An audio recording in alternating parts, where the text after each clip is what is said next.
Hi guys, good morning ಎಲ್ಲರಿಗೂ. ಇವತ್ತು ತುಂಬ ಟೇಸ್ಟಿಯಾದ ರುಚಿಕರವಾದ ಚಿಕನ್ ಬಿರಿಯಾನಿ ಮಾಡೋಣ. ಹೀಗೆ ಮಾಡಿದರೆ ಅನ್ನ ಉದುರುದುರಾಗಿ ಬರುತ್ತೆ. ಹೇಗೆ ಮಾಡೋದಂತ ನೋಡೋಣ. ಇಲ್ಲಿ ನಾನು ಸ್ವಲ್ಪ ಗರಂ ಮಸಾಲ, ಅರ್ಧ ಸ್ಪೂನ್ ಜೀರಿಗೆ, 1 ಸ್ಪೂನ್ ಬಡೆಸೊಪ್ಪು, 4 ಸ್ಪೂನ್ ಕೊತ್ತಂಬರಿ, 1/4 ಸ್ಪೂನ್ ಮೆಂತೆ, ಅರ್ಧ ಸ್ಪೂನ್ ಪೆಪ್ಪರ್, 1 ಬೆಳ್ಳುಳ್ಳಿ, 3 ಸ್ಪೂನ್ ತೆಂಗಿನ ತುರಿ, 8 ಹಸಿಮೆಣಸು, ಸ್ವಲ್ಪ ಗೋಡಂಬಿ ಬಾದಾಮ್ ಎಲ್ಲ ಸ್ವಲ್ಪ ಎಣ್ಣೆ ಹಾಕಿ ಫ್ರೈ ಮಾಡಿ ಗ್ರೈಂಡ್ ಮಾಡಿ ಇಡುವ. 1 kg ಚಿಕನನ್ನು ಚೆನ್ನಾಗಿ ತೊಳೆದು ಅದಕ್ಕೆ 1.5 ಸ್ಪೂನ್ ಉಪ್ಪು, 1 ಕಪ್ ಮೊಸರು,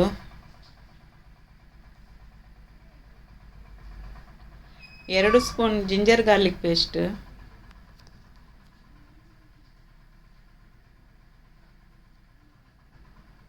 1 ಮುಷ್ಟಿ ಫ್ರೈ ಮಾಡಿದ ನೀರುಳ್ಳಿ, 1 ಕಪ್ ಟೊಮ್ಯಾಟೊ,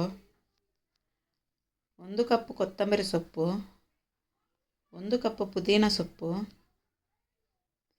ಮತ್ತು ಗ್ರೈಂಡ್ ಮಾಡಿ ಇಟ್ಟ ಮಸಾಲವನ್ನು ಸೇರಿಸೋಣ.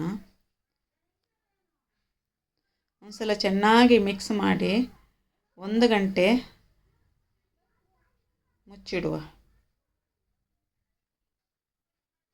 4 ಕಪ್ ದಾವತ್ ರೈಸ್ ಚೆನ್ನಾಗಿ ತೊಳೆದು ನೆನೆಸಿಟ್ಟಿದ್ದೇನೆ. ಒಂದು ಪಾತ್ರೆಯನ್ನು ಗ್ಯಾಸಿನ ಮೇಲೆ ಇಟ್ಟು ಅದಕ್ಕೆ ಅರ್ಧ ನೀರು ಹಾಕಿ 2 ಸ್ಪೂನ್ ಉಪ್ಪು, ಸ್ವಲ್ಪ ಎಣ್ಣೆ ಹಾಕಿ ಬಾಯ್ಲ್ ಆದ ನಂತರ ನೆನೆಸಿಟ್ಟ ಅಕ್ಕಿಯನ್ನು ಸೇರಿಸಿ 80% ಬೆಂದ ನಂತರ ಅರ್ಧ ಕಪ್ ಕ್ಯಾರೆಟ್ ತುರಿಯನ್ನು ಅನ್ನಕ್ಕೆ ಸೇರಿಸಬೇಕು. ಈಗ ಅನ್ನ ಬೆಂದಿದೆ. ಒಂದು ಪಾತ್ರೆಯನ್ನು ಗ್ಯಾಸಿನ ಮೇಲೆ ಇಟ್ಟು ಮ್ಯಾರಿನೇಟ್ ಮಾಡಿದ ಚಿಕನ್ ಮಸಾಲವನ್ನು 20 ನಿಮಿಷ ಬೇಯಿಸಬೇಕು. ಈಗ ಚಿಕನ್ ಚೆನ್ನಾಗಿ ಬೆಂದಿದೆ. ಸ್ವಲ್ಪ ಚಿಕನ್ ಮತ್ತು ಗ್ರೇವಿಯನ್ನು ತೆಗೆದು ಬೇಯಿಸಿದ ಸ್ವಲ್ಪ ಅನ್ನವನ್ನು ಸೇರಿಸಬೇಕು.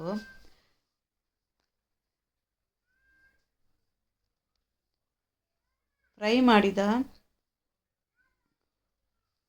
ನೀರುಳ್ಳಿಯನ್ನು ಸೇರಿಸಬೇಕು. ತೆಗೆದಿಟ್ಟ ಚಿಕನ್ ಮತ್ತು ಗ್ರೇವಿಯನ್ನು ಸೇರಿಸಿ ಪುನಃ ಅನ್ನವನ್ನು ಹಾಕಿ 2 ಲೇಯರ್ ಮಾಡಿ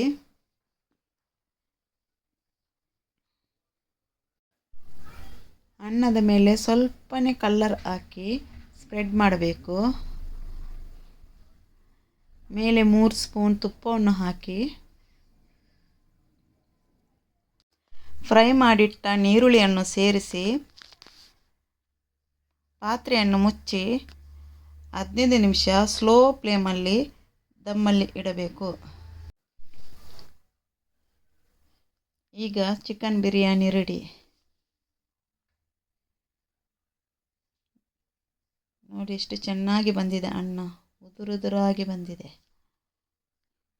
ನೀವೊಮ್ಮೆ ಟ್ರೈ ಮಾಡಿ.